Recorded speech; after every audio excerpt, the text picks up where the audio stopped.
everyone. Thank you for joining us here today. I have a couple of important announcements to make, but first I just want to thank you all for joining us here at our Mason branch office. I have been recommencing my visits to branch offices all across the state of Michigan as we emerge out of this pandemic era for our offices, welcome people back with open offices, with walk-ups, with scheduled visits, and with really a new service-driven operating model that is working better than ever before. And the proof can be seen directly by visiting our offices and talking to our staff, talking to those staff who worked throughout the pandemic, thanking them as well, by the way, if you do talk to them, but also talking to our residents who have not just embraced this new model of doing things, but also really recognize how much better it is than having to walk up to an office and wait for hours with no certainty as to when you'll be seen. I've had numerous staff and managers thank me that they can now pick up their kids from school and go to sporting events with their kids and various other things. And it's undeniable that the morale and efficiency of every office has increased exponentially under this model, where everyone, if they want, can schedule their visit ahead of time by calling ahead or going online or walking up, and if there's an availability, they can be seen right away, or they'll be told when they can return. We also are working with our state representatives to invite them as I visit these offices for them to see as well firsthand how well things are operating. And I want to thank Representative Brixey in particular, who along with Representative Young has been a champion for this model and knows firsthand how it's working, knows how important it is for us to get additional investment in this model, and has really been there throughout this process. So thank you, Representative Brixey, and glad to have you here along with Representative Hope and Representative Anthony, two individuals who've also been leading on this, who know just about everyone, I think, in their respective districts, as we've seen, as we visited this at other places. But that said, really, my hope is that other legislators can continue to join us so they can see firsthand how this is working, talk directly to our staff, talk directly to our residents, and know that we're continuing to move forward in this post-pandemic era to improve our operations under a model that works better than our past model and truly is delivering better service for every resident in our state. So thank you again, representatives, for joining us here today. Thank you. Thank you. Now, I'm also here today to share two important successes in the efforts to advance this service-driven model and create a more efficient and reliable and accessible experience for all of our offices and for all who want to conduct business with our department. The first success that I mentioned is our efforts to increase our capacity and efficiency in our offices, and they're working. From the number of transactions we're able to embrace every week to the number of residents we're able to serve, I've been able to see firsthand as I've visited several offices in recent weeks, and at each one I hear the same stories over and over again from employees and residents thanking us for this model, recognizing how it's working, and making sure that they continue to do everything they can to continue this model where visiting offices and visiting our branches is easier than ever before. Conducting transactions, whether they happen in person, online, at our self-service stations, or over the phone, is fast, predictable, and pleasant. And no one wants to go back to the old model that made residents step up and wait in line for hours. Our new system ensures that anyone can access in-person services at our 130 branch offices by walking up, calling ahead, or going online to schedule a visit. As I mentioned, those who walk up are seen immediately if there's an opening, or they're told when the next opening is and invited to wait inside or come back at that time.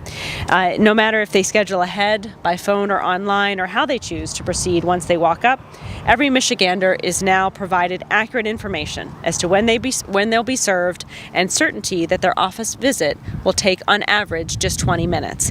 And I've seen that again firsthand in every single office I've visited, and we know it's just going to keep improving as we work to increase our capacity and efficiency every week.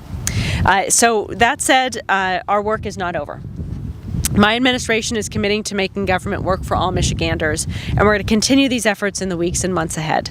But thankfully, for the people of our state, we're not the only ones committed to these efforts. In addition to the legislators who are here with us today, many of whom are simply just following the data and talking to their own residents and supporting a model that they know works, I also want to highlight today a celebration of the hard work of the people, legislators, and organizations that aided in the creation of the communication impediment designation for those who are deaf, deafblind, and hard of hearing, or have autism.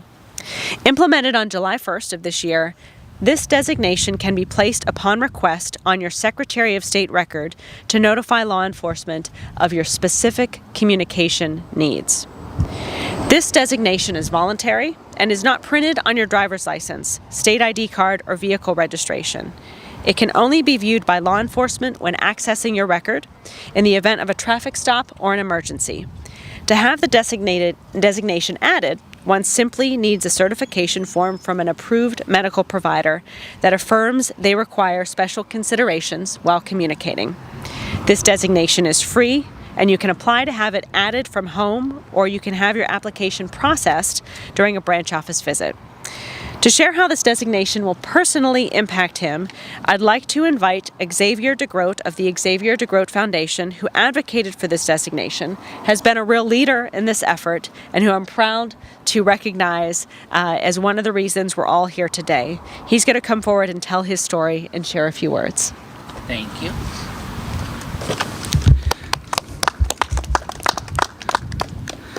I am very pleased and honored to have a new Senate bills and House bills that will allow people with autism to register at the Department of State for when they get pulled over by police. That way the police knows how to approach them with sensory-friendly interaction. And I am one of those individuals that has strived for justice for my own self, being pulled over here about 5 years ago, being told by police that, hurry up, get your insurance card. Well, that stimulated me even more sensitively with the sirens going off, that I didn't know how to react properly to the officer that didn't properly touch or come near me with sensory-friendly interaction. But today, that is all going to be starting to take 100% effect with the new law.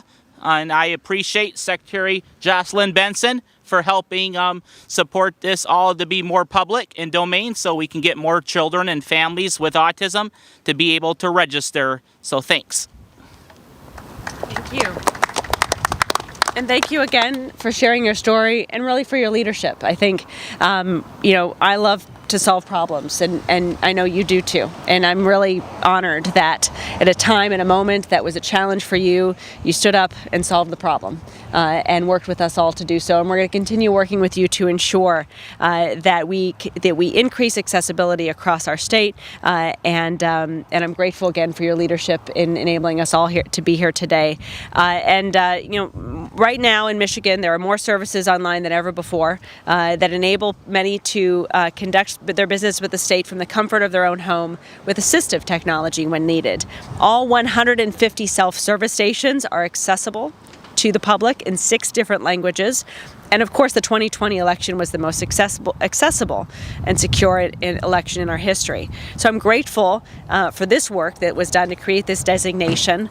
It's part of a whole comprehensive set of efforts that we've worked at the Department of State and with legislators to bring to Michigan to ensure accessibility for all. And I'm proud to have led its implementation. But again, thank you again, Xavier, for your championship and leadership here. And I also want to thank the representatives here today, recognizing that we have representatives from law enforcement here today, which recognize the importance of that communication designation and how important it is for them to be able to have that clarity, to be able to clearly communicate with residents that they interact with.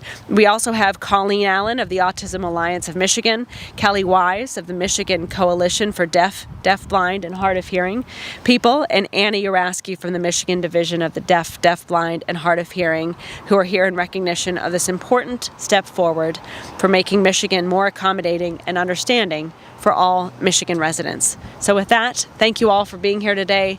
Thank you all for recognizing the importance of this issue and your championship and your championing of communities to ensure that everyone has a voice in our state. And Xavier, thank you again for bringing us here, for championing this issue, and for your leadership. So with that, I'll close and take your questions.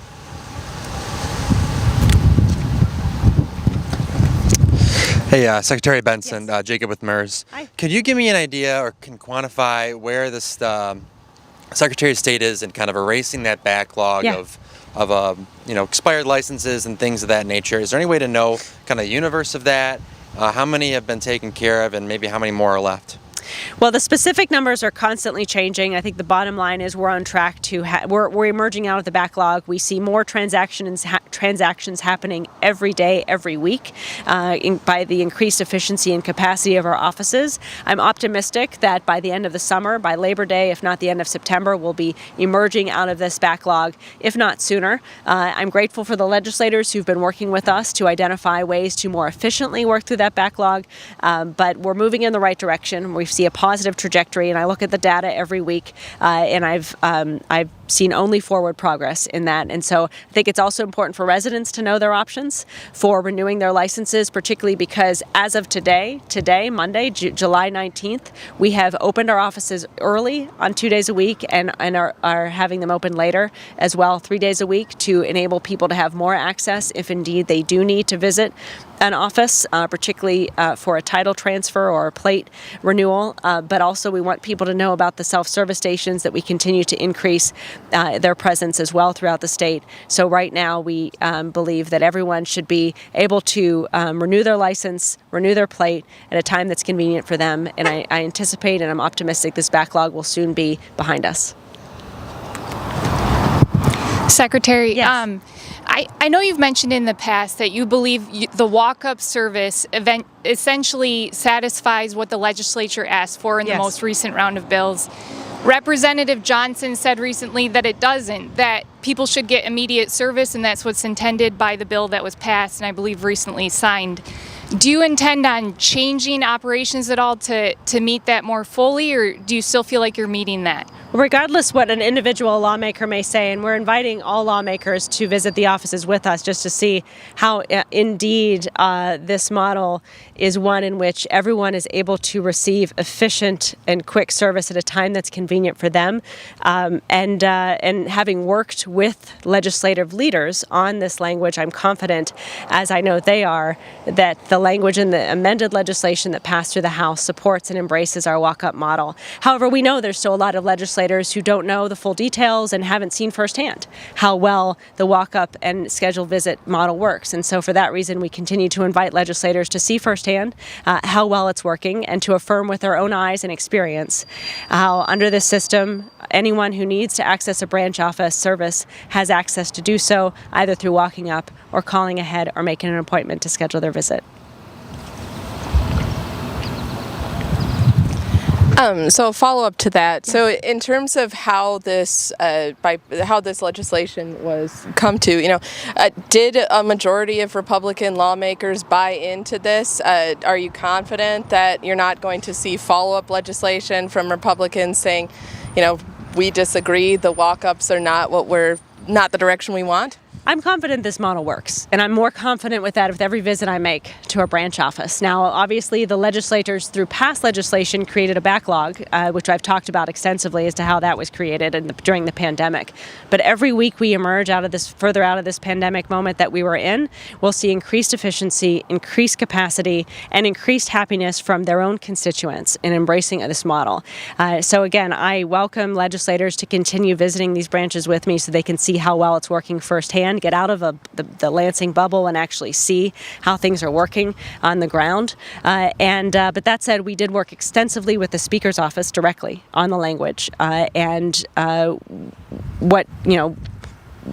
their conversations within their caucus, I believe, I'm sure should reflect the model that we have now, which we feel confident provides residents with the type of service both described in the legislation and that makes sense for our office operations.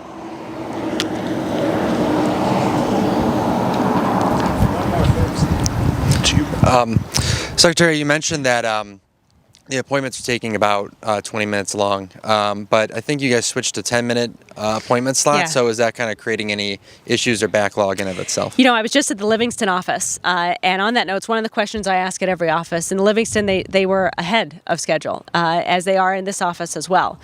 So really, it's a question of this was in the case in the past as well, everyone has a different transaction. Some come up with multiple transactions.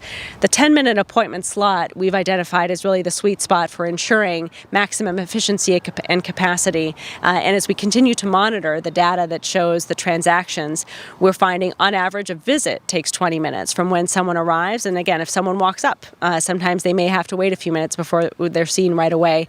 But that said, we have confidence that what our data shows is that the average visit averages about 20 minutes per transaction, with some being much less. But that said, the 10-minute slot that we have created in consultation with the branch staff has been accurately capturing the scheduling that is needed to ensure that everyone's able to be served in a way that's most efficient for them. And again, I can't emphasize enough, when you're managing an office with 130 branches, with hundreds of employees throughout a pandemic, but before and after, a system that has been neglected for decades. I mean, again, I'm proud to be a Secretary of State that doesn't shirk this problem, but embraces it head on and does all the hard work that's needed to fix it. It's going to take time, and it's going to have a lot of variables. But when you look at the data, and when you talk to our customers, our residents, and when you talk to our staff, you see clearly in every office, and I visited our busiest ones in the past few weeks, how this process is working. And for anyone to stand in the way of that it's doing one thing. It's playing politics, and it's putting politics and partisanship ahead of the needs of the residents of the state. I'm going to keep fighting for our employees and for every resident to have clear and accessible access to our offices. And I'm proud that as we move further and further into this model, more and more residents, and certainly our employees, and hopefully our lawmakers as well, are going to continue to see that and continue to embrace it. So, thanks again, everybody.